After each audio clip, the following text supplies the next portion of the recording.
2013년 저는 본분을 이행하면서 원칙을 구하지 않고 교만한 성품으로 일을 처리했어요. 그 결과 교회의 복음 사역을 방해하고 교란시켰다는 이유로 거짓 리더로 판정되어 교체됐어요. 그 시기에 저는 무척 소극적이게 됐고 또 많이 통회했어요. 그 후에 하나님의 말씀을 보면서 스스로 반성한 후에야 저는 제 교만한 성품을 어느 정도 깨닫게 됐어요. 근데 마음 깊은 곳에서는 여전히 하나님에 대한 깊은 경계심을 가지고 있었어요. 저같이 백의 성품이 심하고 심각한 과오를 범한 사람은 앞으로 절대 중요한 본분을 이행할 수 없다고 생각했죠. 만약 또다시 과오를 범한다면 가벼운 경우 교체되겠지만 심각한 경우에는 완전히 드러나 도태돼서 구원받을 기회조차 잃게 된다고 생각했거든요. 특히 주변에서 은사와 자질이 있고 중요한 본분을 이행하던 사람들이 진리를 추구하지 않고 오직 명예와 지위만을 쫓는 경우를 많이 봤어요. 그들은 교만한 성품으로 일을 처리하고도 회개할 줄 몰라 결국에는 교회 사역을 방해하고 교란시키게 되더라고요. 그 결과 이들 중에는 거짓 리더로 드러나서 교체된 사람도 있었고 적그리스도에 속해 출교된 사람도 있었어요. 그런 걸 보면서 제 생각이 틀리지 않았다고 더욱 확신하게 됐어요. 앞으로는 책임이 덜하고 위험 부담도 적은 사역만 해야겠다고. 그래야 하나님 사역이 끝날 때 끝까지 살아남을 기회가 있을 거라고 생각했어요. 그 후 리더가 저한테 교회 정리 사역을 맡겼어요. 그 말을 듣자마자 이런 생각이 들었어요. 이전에도 정리 사역을 하던 자매들이 폐괴된 성품으로 원칙대로 일을 처리하지 않아 교회 사역을 방해하고 교란시켜서 결국 교체된 적이 있었잖아. 진리를 깨닫는 정도로 따지면 나는 그 자매님들만도 못할 뿐더러 교만한 성품도 이렇게 심한데 혹시라도 무슨 방해와 교란을 일으키면 이건 정말 악행이 될 거야. 이런저런 고민 끝에 저는 결국 그 사역을 거절했어요. 그 후 리더가 저에게 문서 사역을 맡겼을 땐 정말 기뻤어요. 문서 사역은 교회의 큰일을 결정할 필요도 없고 어떤 위험도 지지 않을 거라고 생각했어요. 그래서 저는 이 사역을 기꺼이 받아들였죠. 근데 2017년이 됐을 때 리더가 또다시 절 찾아왔어요. 교회 정리 사역에 급하게 협력할 사람이 필요하니 제가 하나님의 마음을 헤아려서 이 사역을 맡아줬으면 좋겠다고 하더라고요. 그때도 제 마음속엔 여전히 거부감이 있었지만 지난번에 이미 한번 거절했던 기억이 떠올랐어요. 제가 자신의 앞날과 뒷일을 위해 또다시 거절한다면 그건 하나님을 배반하는 거잖아요. 저는 양심 없이 행동할 수 없었어요. 너무 괴로워서 전 하나님께 기도드렸어요. 저를 잘못된 내적 상태에서 벗어나도록 이끌어 주시길 간구했죠. 그 후 다음과 같은 하나님의 말씀을 보게 됐어요. 전능하신 하나님 말씀. 어떤 이들은 패괴의 성품이 얼마나 드러나든 진리를 구해 해결하지 않기 때문에 오랫동안 하나님을 믿고도 성품의 변화가 없다. 그는 내가 무슨 일만 했다 하면 패괴의 성품이 드러나니까 아무 일도 하지 않으면 패괴의 성품이 드러나지 않겠지. 그러면 이 문제가 해결되지 않겠어? 라고 생각한다. 이는 음식이 목에 걸릴까봐 식음을 전폐하는 격이 아니냐. 그러면 결국 어떻게 되겠느냐. 굶어 죽는다. 사람에게 폐괴의 성품이 드러나는데도 해결하지 않으면 진리를 받아들이지 않고 쓰러져 죽는 것과 같다. 하나님을 믿으면서 진리를 추구하지 않으면 어떤 결과가 초래되겠느냐? 멸망을 자초하게 된다. 폐괴의 성품은 내가 하나님을 믿는 일에 있어서 원수 같은 것이다. 내가 진리를 실행하거나 하나님의 사역을 체험하거나 하나님께 순종하지 못하게 가로막아 결국 끝까지 하나님을 믿어도 구원받을 수 없다. 이는 멸망을 자초하는 것이 아니겠느냐? 사탄의 성품이 내가 진리를 받아들이거나 실행하지 못하게 가로막고 있어도 너는 도망쳐서는 안 되고 그것을 직시해야 한다. 내가 그것을 이겨내지 않으면 그것이 너를 통제할 것이고 그것을 이겨내면 거기에 얽매이지 않고 자유로워질 것이다. 하나님의 말씀을 묵상하면서 저는 제 내적 상태가 구더기 무서워 장 못 담그는 것처럼 작은 두려움 때문에 큰일을 포기하고 있는 것과 같다는 걸 깨달았어요. 예전에 제가 리더를 맡았을 때 진리를 구하지 않고 교만한 성품으로 행동하다가 복음 사역을 방해하고 교란시켜 결국 교체된 적이 있잖아요. 그 사건 이후로 저는 경계하고 오해하게 됐고 다시는 중요한 사역을 맡으려 하지 않았어요. 단지 본분을 이행하되 큰 잘못이나 문제만 없으면 된다고 생각하게 된 거예요. 그래서 제게 중요한 본분이 주어질 때마다 저도 모르게 자꾸 자기방어적인 내적 상태에 빠져버렸어요. 또다시 교만한 성품으로 일을 처리하다가 교회 사역을 방해하고 교란시켜 결국에는 다시 교체되거나 도태되진 않을까 걱정했고요. 그래서 저는 항상 핑계대고 거절하게 됐어요. 이렇게 해야 자신을 보호할 수 있다고 생각했던 거죠. 저는 자신의 폐기된 성품에 대해 늘 회피하는 태도를 취했고 진리를 구해 해결하려고 하지도 않았어요. 계속 이렇게 산다면 생명 성품의 변화가 전혀 없을 뿐만 아니라 앞으로 구원받을 수 있을지도 장담할 수 없었죠. 근데 하나님의 말씀이 저에게 실행의 길을 알려줬어요. 폐기된 성품에 맞서 회피하지 말고 진리를 구해 해결해야 한다는 거였죠. 그 후에 저는 제 자신을 돌아봤어요. 난 항상 하나님을 경계하고 본분을 회피했어. 이건 대체 어떤 폐괴 본성에 지배받고 있었던 걸까? 그러던 어느 날 저는 다음과 같은 하나님 말씀을 보게 됐어요. 나는 타인을 의심하지 않는 사람을 마음에 들어하고 기꺼이 진리를 받아들이는 사람을 매우 좋아한다. 나는 이런 사람들을 특별히 보살피는데 내 눈에는 이 두 부류의 사람들이 정직한 사람들이기 때문이다. 내가 매우 간사한 사람이라면 너는 모든 일과 모든 사람을 경계하고 추측할 것이다. 그러므로 나에 대한 너의 믿음 역시 의심의 토대 위에 세워졌을 것이다. 이러한 믿음을 나는 영원히 인정할 수 없다. 참된 믿음이 없다면 참된 사랑은 더욱 논할 것도 못 된다.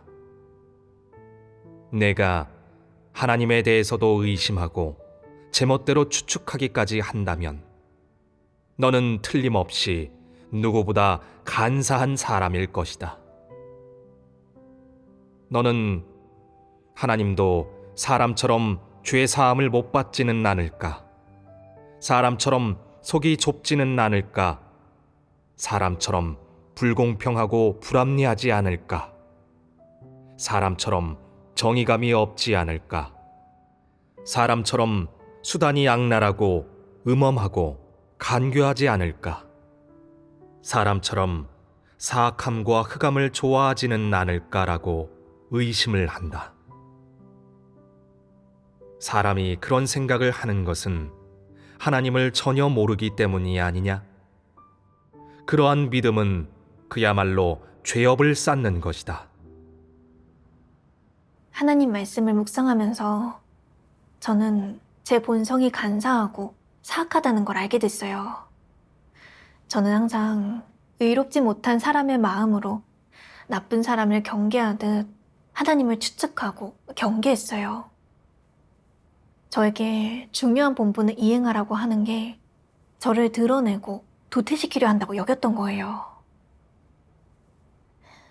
제가 전에 본분을 이행할 때 교만한 성품으로 일을 처리하다 교회 사역을 방해하고 교란시키는 과오를 범했기 때문에 이번에 본분을 이행하면서 또다시 과오를 범하면 도태될 위험이 크다고 걱정하게 됐어요. 그러다 보니 하나님을 경계하고 오해하는 내적 상태로 살아가게 된 거예요. 그래서 리더가 저에게 교회 정리 사역을 책임지도록 안배했을 때 저는 제가 각 부류의 사람을 제대로 분별하지 못해 오류가 생길까 봐 두려웠어요. 좋은 사람을 억울하게 만들거나 악한 사람이나 적그리스도는 교회에 잘못 남겨둬서 교회에 잠재적 위험을 안기게 되면 그건 정말 큰 과오가 될 테고 도태될 가능성이 크다고 생각했어요. 결국 저는 이런저런 이유를 찾아 핑계를 대며 거절했어요. 지금 돌이켜보면 제가 그때 교체되는 경험을 하지 않았다면 저는 제 교만한 성품이 이렇게 심각한 줄은 깨닫지도 못했을 거예요. 또 제가 사역할 때 진리를 구하지 않고 자기 뜻대로 행동했던 게 적그리스도의 길을 걷는 거라는 것도 깨닫지 못했을 거고요. 하나님께서 제때의 채찍질과 징계를 주셨기에 제가 자신을 반성하고 잘못된 길에서 벗어날 수 있었던 거예요. 그렇지 않았더라면 저는 교만하고 잘난 체 하는 본성에 따라 어떤 악한 짓을 저질렀을지도 몰라요. 지금 생각해보면 비록 제가 교체됐을 때 마음이 조금 아프기는 했지만 이 모든 건 저를 향한 하나님의 보호이자 구원이었고 그 안에는 하나님의 고심이 담겨 있었어요. 이번 실패의 경험은 제 마음속에 깊이 새겨졌어요. 그 일을 통해 저는 교만한 성품으로 일 처리한 결과가 얼마나 심각한지를 알게 됐고 하나님의 공의로운 성품은 절대 거스를 수 없다는 걸 깨닫게 됐어요. 앞으로 본분을 이행할 때 다시는 교만한 성품으로 일을 처리하지 않도록 항상 자신을 경계하고 하나님을 경외하는 마음을 가져야겠다고 생각했어요. 문제가 생겼을 때는 다른 사람들의 의견을 더 많이 구하고 진리 원칙을 구해야만 큰 실수를 피할 수 있어요. 하나님의 성품은 정말 공의롭고 선하셔요. 사람에 대한 사랑과 구원은 진실하고 조금의 거짓도 없어요. 제가 스스로 반성하고 깨달을 수만 있다면 하나님께서는 여전히 저에게 훈련할 기회를 주실 거예요. 근데 저는 자꾸 하나님을 추측하고 경계했어요. 사람과 마찬가지로 도량이 좁고 야속한 분이라고 공평과 공의가 없다고 여겼죠. 하나님께서 이 본분을 통해 저를 드러내고 도태시키려는 거라고 생각했으니 이건 하나님에 대한 모독이 아닌가요? 저는 정말 너무나 간사했어요. 하나님께서는 정직한 사람을 좋아하세요. 정직한 사람은 진리를 받아들이고 기꺼이 진리를 실행하는 사람이에요. 근데 저는 반대로 간사한 성품으로 하나님을 의심하고 경계해서 번번이 본분을 회피했고 자신의 책임과 본분을 거리낌 없이 이행하지 못했어요. 계속 이렇게 살아간다면 결국 스스로를 공경에 빠뜨리게 되는 게 아닌가요? 이런 생각이 든 저는 통회하면서 묵묵히 하나님께 기도드렸어요. 본분을 이행할 기회를 소중히 여기고 하나님께 의지해 교회 정리 사역을 잘 해내고 더 이상 저항하거나 거절하지 않겠다고요. 그 후 저는 교회 정리 사역을 시작했어요. 어느 날 한 출교 자료가 제 눈에 띄었어요. 곧 출교될 사람은 전에 저를 접대한 적이 있던 리모 자매였어요. 그 자매는 줄곧 교회에서 접대하는 일을 했어요. 저는 그 자매가 중요한 본분을 이행하지 않아서 큰 과오를 범하긴 쉽지 않을 테니 그 자매처럼 하나님을 믿는 게 가장 안전하겠다고 부러워했었거든요. 근데 이 사실이 제 관념을 깨부셨어요. 그 자매는 중요한 사역을 담당하지 않았는데도 교만한 성품에는 줄곧 변화가 없었고 오히려 교회 리더인 딸을 이용하고 조종해서 교회를 장악하려는 망상에 사로잡혀 있었어요. 결국 교회를 혼란에 빠뜨렸죠. 저는 또 예전에 드러났던 일부 불신파들과 악인들이 생각났어요. 그들 대부분도 그다지 중요한 본분을 이행하지 않았어요. 하지만 결국 진리를 추구하지 않고 사탄의 성품에 따라 마음대로 행동하고 전혀 회개하려 하지 않다 보니 결국 악행을 반복하다 도태됐어요. 이렇게 생각을 하니까 제 마음에 와닿는 게 있었어요. 그리고 저는 다음과 같은 하나님 말씀을 보게 됐어요. 전능하신 하나님 말씀. 이렇게 생각하는 사람도 있다. 리더가 되는 사람은 모두 무지몽매해. 스스로 죽을 길을 찾는 거야. 리더가 되면 패교를 드러내 하나님에게 보일 수밖에 없으니까. 만약 사역하지 않으면 패계 표출이 이렇게 많을 리 있겠어? 이런 생각은 얼마나 황당하냐. 내가 리더가 되지 않으면 패괴를 드러내지 않겠느냐. 리더가 되지 않으면 드러내는 패괴는 적겠지만 그게 구원받는다는 뜻이겠느냐. 이런 주장에 따르면 리더가 되지 않는 사람들은 다 살아남아 구원받는 사람이겠느냐. 이런 주장은 너무나 황당하지 않으냐. 리더는 하나님 선민을 이끌고 하나님의 말씀을 먹고 마시며 하나님의 사역을 체험한다. 이 요구 기준은 전부 다 높아진 것이므로 막 훈련하기 시작할 때는 일부 패괴된 내적 상태를 드러낼 수밖에 없다. 이는 정상적인 것으로 하나님은 정죄하지 않는다. 하나님은 정죄하지 않을 뿐 아니라 깨우침과 빛비춤으로 사람을 인도하고 사람에게 부담을 주기도 한다. 사람이 하나님의 인도와 사역에 순종한다면 생명 성장이 일반 사람보다 빠를 수 있다.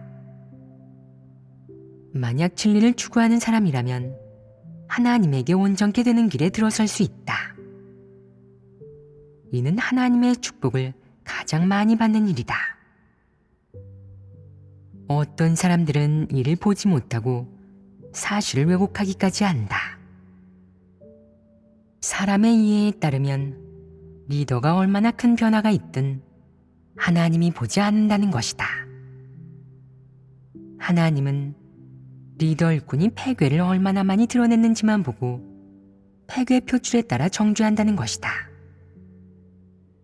리더 일꾼을 하지 않는 사람들에 대해서는 그들이 패괴를 적게 드러냈기 때문에 변화가 없다고 해도 하나님은 정죄하지 않는다는 것이다. 이는 황당하지 않으냐? 하나님에 대한 모독이 아니겠느냐? 내가 마음속에서 하나님을 이렇게 심각하게 대적하는데도 구원받을 수 있겠느냐? 너는 구원받을 수 없다. 하나님이 사람의 결말을 정할 때는 주로 사람에게 진리가 있는지 없는지, 진실한 간증이 있는지 없는지에 근거하고 주로 사람이 진리를 추구하는 사람인지 아닌지를 본다. 만약 진리를 추구하는 사람이라면 과오를 저질러 심판과 형벌이 닥쳐도 진실로 회개할 수 있다면 하나님을 모독하는 말과 일만 하지 않는 한 분명 구원에 이를 수 있다. 만약 너희의 상상대로라면 끝까지 따르는 평신도는 모두 구원받을 수 있고 리더들은 다 도태되어야 할 것이다. 너희에게 리더를 하라고 할 경우 너희는 안 하면 안 된다고, 하면 또 어쩔 수 없이 폐괴만 드러내게 되어 그야말로 단두대에 오른 것과 같다고 생각할 것이다. 이는 모두 너희가 하나님을 오해해서 그런 것 아니겠느냐. 만약 사람의 폐괴 표출에 따라 사람의 결말을 정한다면 구원받을 수 있는 사람은 하나도 없을 것이다. 이렇다면 하나님이 구원 사역을 하는 것이 또 무슨 의미가 있겠느냐. 정말 이렇다면 하나님의 공의는 어디에 있겠느냐. 사람은 하나님의 공의 성품을 볼 수 없을 것이다. 그래서 너희가 모두 하나님의 뜻을 오해했다고 말하는 것이다. 이는 너희가 하나님에 대해 진실한 인식이 없다는 뜻이다. 하나님의 말씀을 통해 깨달았어요. 하나님께서 사람의 결말을 정하실 때는 그 사람이 어떤 본분을 이행하는지, 얼마나 폐괴를 드러냈는지가 기준이 아니에요. 오히려 그 사람이 폐괴를 드러낸 후 진리를 추구했는지, 자신의 폐괴된 성품을 해결하는데 집중했는지가 중요한 거죠. 하나님께서 구원하신 대상이 바로 사탄에 의해 폐괴된 사람이잖아요. 만약 사람이 얼마나 폐괴를 드러냈는지에 따라 그 사람의 결말을 정한다면 우리 모든 사람이 다 도태되어야 할 대상이에요. 이렇게 하면 누가 구원받을 수 있겠어요? 저의 관점은 정말 너무 터무니없었어요. 저는 이제야 깨달았어요. 리더나 책임자가 되어 드러난 폐괴와 부족함이 많을지라도 진리를 추구하고 항상 스스로를 반성하면서 자신을 알려고 하고 진리를 구해 해결하려고 한다면 그만큼 깨닫는 진리가 더 많아지고 생명도 더 빨리 성장한다는 걸요. 과거에 드러나 도태된 거짓 리더들과 적그리스도들을 생각해보면 그들은 리더로 중요한 사역을 담당했기 때문에 드러나 도태된 게 아니었어요. 그 사람들은 진리를 싫어하고 늘 명예와 지위를 쫓으면서 악행을 일삼아 교회 사역을 교란시켰기 때문이었죠. 여러 차례 책망과 훈계를 받고도 회개할 줄 몰라서 도태된 거였어요.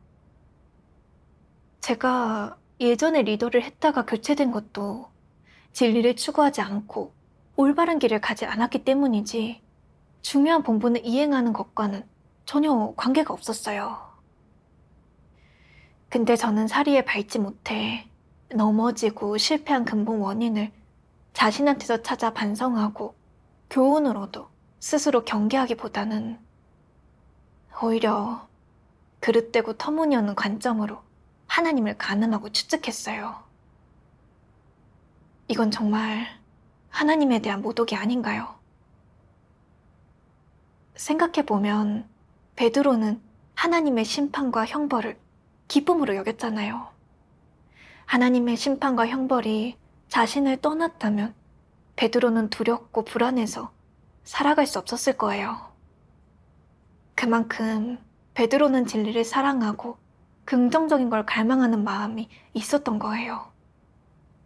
하나님의 심판과 형벌, 질책과 징계를 귀하게 여겼기 때문에 그런 환경에서도 자신의 부족함과 단점을 반성하고 인식하면서 진리를 구하고 변화를 추구할 수 있었죠. 근데 저는 드러남과 실패를 겪은 뒤에도 항상 하나님을 경계하고 오해하면서 소극적이고 반항적인 내적 상태로 살았어요. 중요한 본분을 이행하면 또다시 드러날까 두려워서 번번이 본분을 회피했죠. 그렇게 진리를 싫어하는 자신을 알게 됐어요. 저는 항상 제 폐괴된 성품을 숨기고 싶어 했어요. 그치만 그렇게 하면 자신을 알 방법이 없고 제때의 진리를 구해 해결할 수 없게 돼요. 결국 성품의 변화가 없어서 구원받을 기회를 영원히 잃을 수밖에 없게 되는 거예요. 그때 저는 베드로의 경험에서 몇 가지 길을 찾게 됐어요. 한편으론 자신의 폐괴 성품이 표출될 때 자신을 반성하고 인식하면서 진리를 구해 해결하는 데 집중하는 동시에 다른 한편으론 실패한 사람의 교훈을 통해 스스로를 경계하는 거예요. 2021년 8월 형제자매들이 저를 교회 리더로 선출했어요. 근데 제 마음속엔 여전히 약간 염려되는 게 있었죠. 그래서 하나님께 이렇게 기도드렸어요. 하나님, 저도 이 본분을 맡아서 제 역량을 다하고 싶지만 마음속엔 항상 걱정이 있습니다. 저를 이끌고 인도해 주세요. 기도를 드린 후에 저는 예전에 먹고 마셨던 하나님의 말씀이 떠올랐어요. 하나님께서 우리에게 본분을 이행하게 하시는 목적은 사람을 도태시키기 위해서가 아니라 사람을 구원하시기 위한 거라는 걸요. 사람이 본분을 이행하는 과정에서 진리를 구해 성품을 변화시키고 하나님의 구원을 받게 하려는 거죠. 그리고 저는 또 교회를 나누고 있는 지금 교회 사역에 협력할 사람들이 때마침 필요하다는 생각을 했어요. 이런 중요한 때에 저는 제 이익만 고려할 수 없었어요. 제가 또다시 본분을 거절한다면 그건 정말 너무 비인간적인 거죠. 저는 하나님의 마음을 헤아려서 제가 해야 할 본분을 이행해야 했어요. 그 뒤로 계속 이렇게 곰곰이 생각했어요. 나는 왜 중요한 본분이 주어지면 이렇게 겁내고 두려워하는 걸까? 그 뒤에는 또 어떤 잘못된 속셈이 숨겨져 있는 걸까? 그러면서 구하는 중에 저는 다음과 같은 하나님의 말씀을 보게 됐어요. 전능하신 하나님 말씀. 적그리스도는 하나님 지배 안배에 순종하는 법이 없고 시종일관 자신의 본분, 명예, 이익, 지위를 복받을 희망이나 훗날의 종착지와 긴밀하게 연관짓는다. 마치 그의 명예와 지위를 잃게 되면 복받거나 상받을 희망이 사라지고 자기 목숨을 앗아가는 것과 다를 바 없는 것처럼 말이다. 그는 조심해야겠어. 경솔하게 굴면 안 돼. 하나님 집, 형제자매들, 리더 일꾼, 심지어 하나님까지도 믿을 수 없어. 모두 내가 믿고 의지할 수 있는 대상이 아니라고. 사람한테 가장 믿음직하고 신뢰할 만한 존재는 바로 자기 자신이야. 스스로를 위해 계산하지 않는다면 누가 남을 생각해 주겠어? 또 누가 남의 앞날을 생각해 주겠어? 남이 훗날 복을 받을지 말지를 누가 생각해 주겠어? 그러니까 난 스스로를 위해 세심하게 계획하고 계산해야지. 실수해서도 조금이라도 경솔히 굴어선 안 돼. 그러다가 이용당하면 어떡해? 라고 생각한다. 그래서 그는 하나님 집의 리더 일꾼을 경계하고 다른 사람이 그를 분별하고 간파해서 교체할까봐, 복받으려는 꿈을 망쳐놓을까봐 두려워한다. 그는 명예와 지위를 반드시 지켜야 복받을 희망이 있다고 생각한다. 적그리스도는 복받는 일을 하늘보다도 목숨보다도 크게 생각하고 진리 추구나 성품 변화, 구원받는 것보다 더 중요하게 생각하며 본분을 잘 이행하거나 기준에 맞는 피조물이 되는 것보다도 더 중요하게 여긴다. 그는 기준에 맞는 피조물이 되는 것, 본분을 잘 이행하는 것, 구원을 받는 일을 다 사소한 일, 언급할 가치도 없는 하찮은 일로 생각하고 복받는 일만 평생에 영원히 잊지 못할 일로 여긴다. 어떤 큰 일이나 작은 일이 닥치든 복받는 것과 연관짓고 조심하고 신중하며 자신을 위해 빠져나갈 구멍을 마련해 둔다. 그래서 본분이 조정될 때 만약 직급이 올라가면 적그리스도는 자신에게도 복받을 희망이 있다고 여긴다.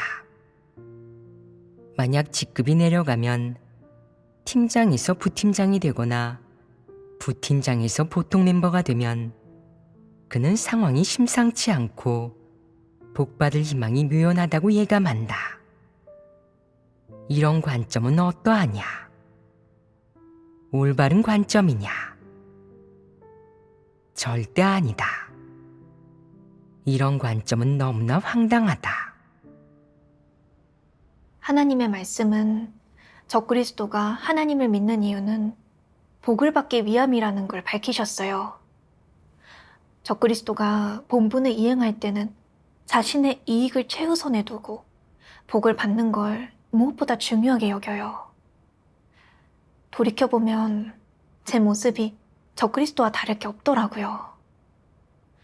저는 피조물로서 본분을 어떻게 제대로 이행해야 할지는 고민하지 않고 복을 받는 것만 중요하게 여겼어요. 그래서 본분을 이행할 때 항상 위축되고 조심스러워했어요. 혹시라도 잘못해서 과오를 범하면 복을 받을 기회를 잃어버릴까 봐 두려웠던 거예요. 저의 이런 모습들을 반성하면서 깨달았어요. 사람은 자기만을 위해 살아야 한다.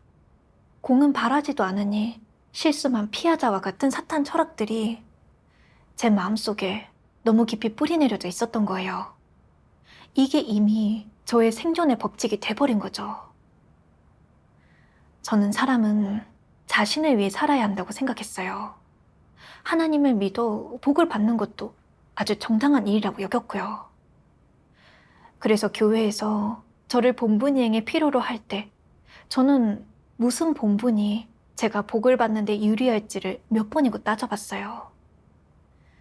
저의 폐괴와 부족함이 자주 드러나지 않으면서 큰 잘못을 할 리 없는 본분이라면 기꺼이 했고, 제가 복을 받는데 불리한 본분이라면 저항하고 거절했어요.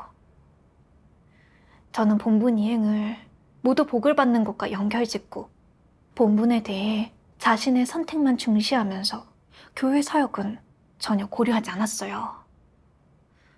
이게 어디 하나님께 순종하고 충성하는 거겠어요. 저는 사탄의 처세 철학대로 살면서 항상 하나님과 거래하고 자신의 앞날과 종착지를 위해 본분 일을 거절했어요. 이게 바로 하나님을 배반하는 게 아닌가요? 곰곰이 생각할수록 하나님을 믿는 저의 속셈이 추악하게 그지없다고 느껴졌어요. 이 문제를 해결하지 않으면 제가 하나님을 믿고 올바른 길로 진입하는데 걸림돌이 될 수 있었죠. 계속 이대로 살면 생명 성품의 변화가 없고 결국에는 하나님께 버림받고 도태될 거예요.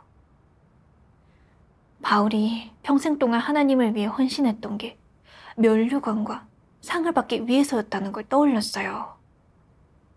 바울은 사역을 하면서 진리를 추구하지도 성품 변화를 추구하지도 않았어요. 오랜 세월 사역했지만 내면의 사탄 성품은 여전히 그대로였고 결국에는 하나님께 대적해서 하나님의 징벌을 받았어요. 저도 바울과 같은 길을 걷고 있었던 거예요.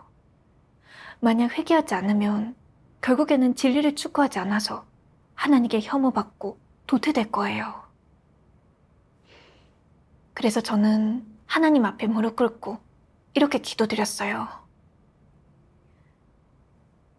하나님, 저 자신이 너무 이기적이고 비열하다는 걸 이제서야 깨달았습니다. 하나님을 믿고 나서 오직 복을 받기만 추구했습니다.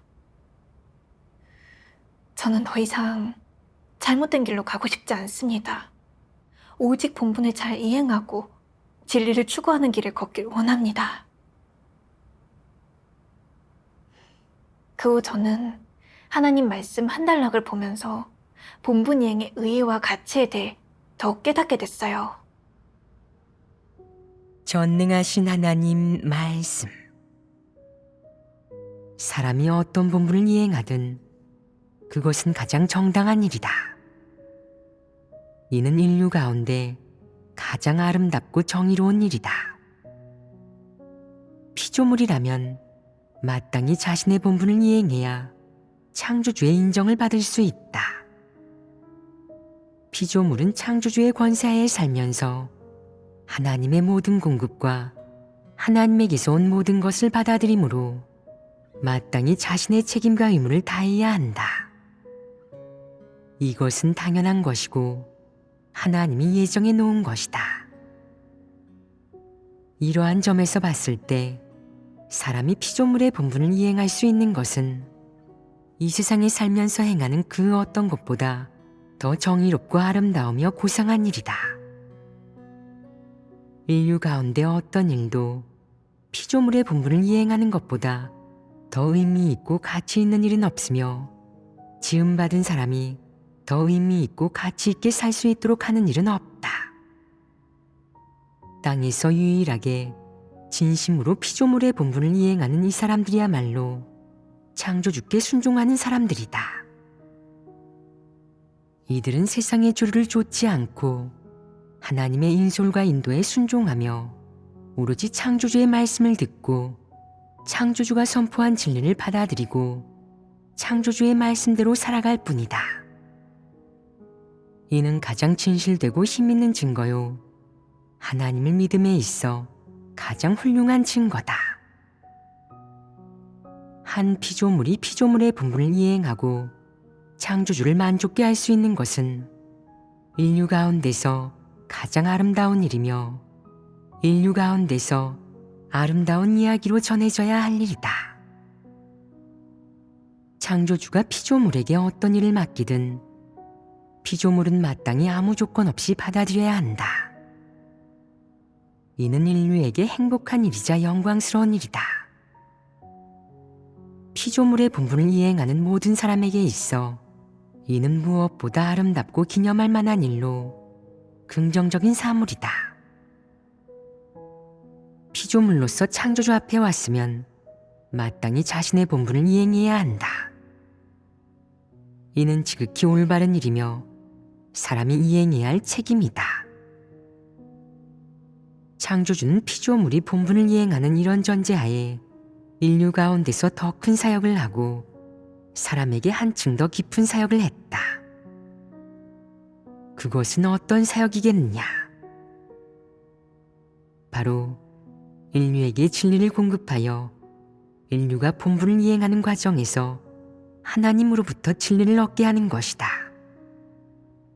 또 이를 통해 폐괴의 성품을 벗어버리고 정결케 되어 하나님의 마음을 만족게 하고 인생의 바른 길을 걷게 하는 것이다. 그리하여 마지막에 하나님을 경외하며 악에서 떠나 더는 사탄의 괴롭힘을 당하지 않고 완전히 구원받게 하는 것이다. 이는 하나님이 인류에게 본분을 이행하게 하여 최종적으로 이루려는 성과이다. 피조물이 본분을 이행하는 건 자식이 부모를 공경하는 것과 마찬가지로 인간이 마땅히 이행해야 할 책임이자 의무예요. 거기엔 조금의 거래나 교환도 있어서는 안 되는 거예요. 피조물인 저에게 하나님께서는 생명을 주셨고 또 필요한 모든 걸 베풀어 주셨어요.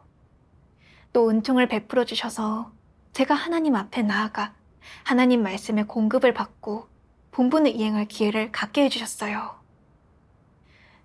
이 모든 게 저에 대한 하나님의 사랑이고 긍휼이에요. 하나님께서는 제가 본분을 이행하면서 진리를 구하고 생명 진입을 추구하길 바라세요. 하나님이 마련한 환경 속에서 자신을 반성하고 인식하면서 자신의 폐괴 성품을 해결하고 하나님을 경외하고 악을 멀리하는 길을 걸어가 폐괴에서 벗어남으로써 하나님의 구원을 받길 바라시는 거예요. 저는 복을 받으려는 속셈과 욕망을 내려놓고 하나님께 마음을 들여 거리낌 없이 자신의 책임과 본분을 다해 하나님의 마음을 위로해 드려야겠다고 생각했어요. 그 후 저는 본분을 이행할 때 마음이 한결 편해졌어요. 비록 가끔 여전히 경계하고 오해하는 모습을 드러내기도 했지만 이제는 의식적으로 진리를 구하고 자신을 저버리기 시작했어요. 또한 교회의 이익을 중시하고 진리 원칙에 따라 본분을 이행하니까 더 이상 그렇게 위축되지 않았어요. 이렇게 실행할 때면 마음이 너무 편안함을 느껴요. 지금까지 걸어온 길을 돌이켜보니 제가 리더 일꾼이었든 교체되었든 모두 하나님께서 제가 자신을 알고 폐괴에서 벗어날 수 있도록 세심하게 마련해 주신 환경이었어요. 하나님 말씀의 깨우침과 빛비춤 덕분에 저는 저의 그릇되고 터무니없는 관점과 본분 이행에서의 폐괴된 불순물을 인식하게 됐고 사람을 구원하시는 하나님의 고심을 조금 깨닫게 됐어요. 그 덕분에 저는 오해와 경계심에서 조금씩 벗어날 수 있었어요.